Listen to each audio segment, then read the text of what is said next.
See if we're back up and running. Looks like we're okay. Okay. So you'll notice that the shape here is squaring. We know that that makes a parabola. Okay. This is going to move it up 8. This is going to vertically flip it and vertically stretch it. And this, because we changed the x before we make the shape, is going to change it in the x direction. It's actually going to delay how quickly it makes the shape. It's going to make it 7 units sooner, so it's actually going to move it to the right, correct? Okay, well the cool part is, and I mentioned this last week and while we were studying quadratics and graphing those, is if you understand how those work, then understanding how to do problems like this, just as easy, okay? So this right here is the shape. What's the name of that function? That is exponential base 2. So if I were to cover this up right here and say, hey, do you know how to graph 2 to the x? Absolutely, right? We did it right here. What do you think 2 to the x plus 1 does? What do you think the plus 1 would do? Moves it up 1, okay? So I'm going to blow this up so we've got a little better idea of what's going on here. Here's what the original shape would have looked like. It would have gone through 0, 1, 1, 2, and negative 1, 1/2. Here's the original shape. I need to take those 3 points, those 3 key points, and what do I need to do with them? Move it up 1. Up 1. So if this point right here was 1, 2, where is it now? 1, 3. So that point right there would be 1, 3. If this point right here was 0, 1, where would it be now? 0, 2. And if this point was, careful here, negative 1, 1/2, and I moved it up 1, where would that put it? Negative 1, comma, best way to say it would be 3/2. Okay? Now, those are the 3 points. Please do me and you a favor. When you graph these, it would be much better if you draw the asymptote before you finish this. So if on the original one, the original asymptote was y equals 0, what would my asymptote be now? It would be y equals 1. So we're going to do y equals 1 as our horizontal asymptote. So come over here. This is what it would look like. And here's our graph.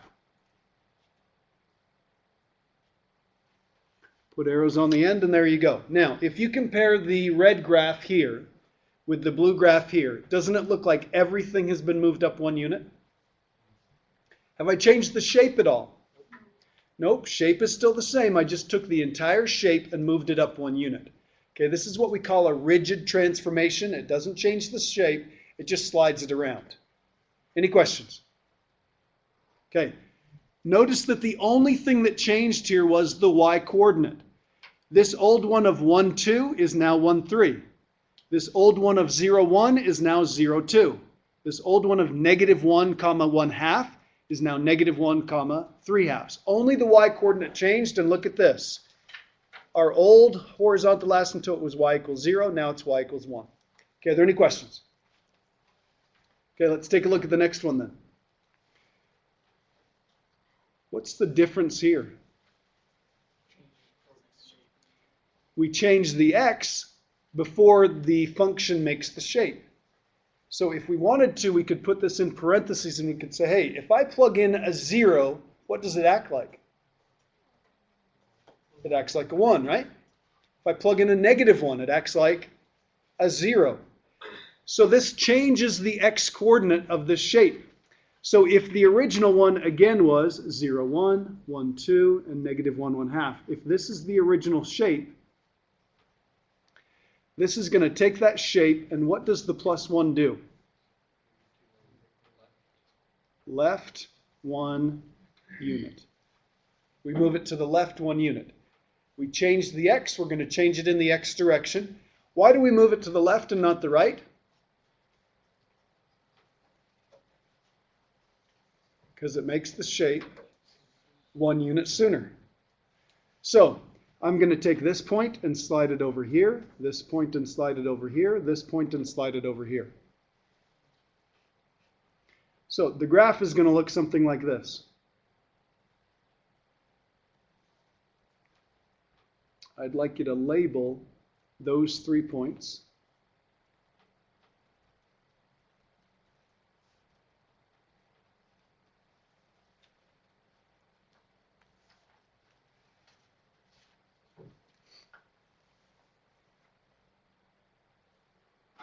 Which coordinate changes? Only the x coordinate, right? All we did is we took this original shape and we slid it back 1 unit. So this isn't 1, 2 anymore. What is it? Hello? 0, 2. This isn't 0, 1 anymore. It's negative 1, 1. And this isn't negative 1, 1/2 anymore. It's negative 2, comma 1/2. Now, what was the old horizontal asymptote? Y equals 0, right? Does sliding this graph to the left 1 unit change the horizontal asymptote? No. No, it doesn't. And it doesn't for this reason. We changed the x, right? We didn't change anything dealing with the y. So it's going to still have a horizontal asymptote of y equals 0. John? Are we going to be talking about vertical asymptotes too? Not in this section. These don't have vertical asymptotes. Any questions? Sure? Okay, let's take a look at the next one. What does that do and what does that do? Okay. The positive 1 goes left 1. The positive 3, up 3. So we're going to take that same basic shape right here. Again, these points are 1, 2, 0, 1, negative 1, comma 1/2. And we're going to take this and we're going to slide this left 1 and up 3. So I'm going to take each one of these and I'm going to move it back 1 unit and up 3 units. So if I move this back 1 unit and up 3 units, where am I?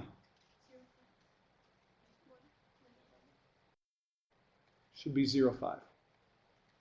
Back 1, subtract 1, up 5, or sorry, up 3, that'd be add 3. So subtract 1 from this and add 3 to this. Is that okay? Sure?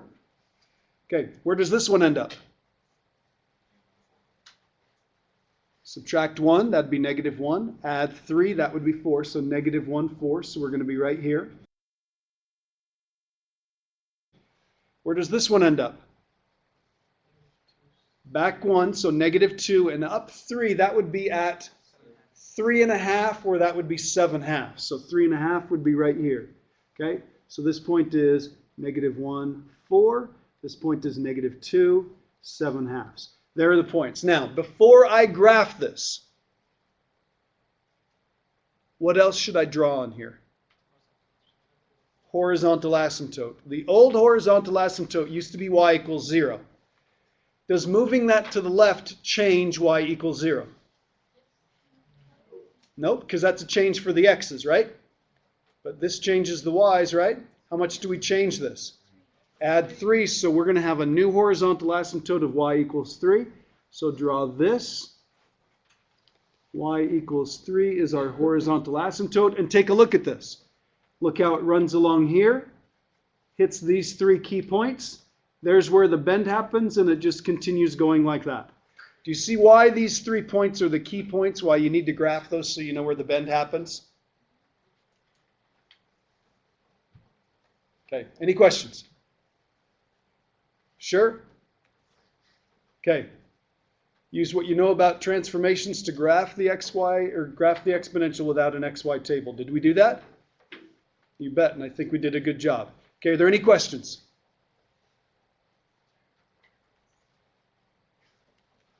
Okay, let's do this next one. What's the name of this exponential? Exponential base 1/8. So Sarah Brown, is this going to be growth or decay? If the base is a fraction between 0 and 1? Decay. It's going to grow if it's a big positive number. It's going to decay if it's a small positive number. You can kind of think of it that way. Now, Let's do this just by thinking about this. I'm going to plug in a -1. Plug in a -1. That means reciprocal, right? What do you get? 8.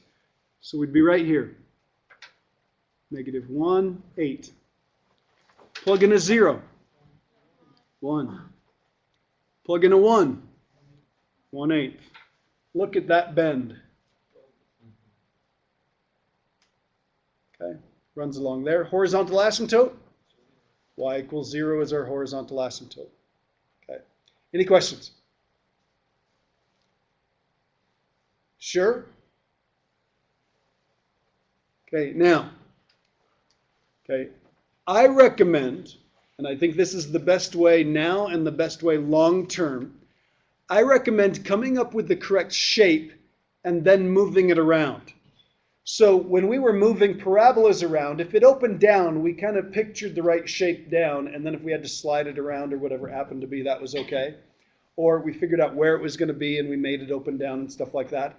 These shapes are a tad more complicated, so it's going to be much better if we figure it out. Hey, does this look like this? Like this? Is it flipped upside down? What does it look like? And then move it around to where we need it to be. Okay, that generally is better. Not always, but generally. Okay, so what's the name of this function? Exponential base 5. It's got to be a positive number. Okay. So normally it would do this. Okay, now you don't have to write all this down. I'm just going to put some dots up here. Normally it would be -1 1/5, 0 1, and 1 5. So normally it would look like this. Okay, that's not the right shape for a couple of reasons. Because I've got this -1, this -2, and that negative floating around out here. So let's talk about what that does to the graph. What does the negative do? Okay, that is a vertical flip. What does the -1 do? Right 1. And what does the -2 do? Down 2. Okay, so here's what I'm going to do. I'm going to make this have the correct shape, and then I'm going to move it where I need it. So I'm going to take this graph, and instead of having it go like this, the way it ought to, let's do the vertical flip first. So instead of going up, this is going to go down. So instead of going through 0 1, it's going to go through 0 -1, 1 -5, and -1 1/5. Okay, now, okay, listen very carefully. Is that the right shape?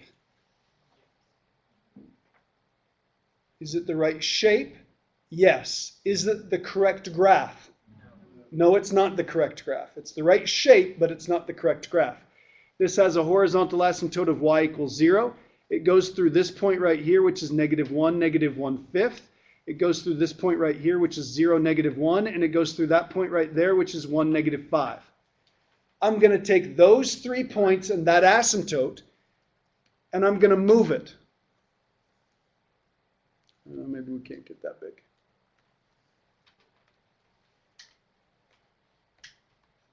There we go.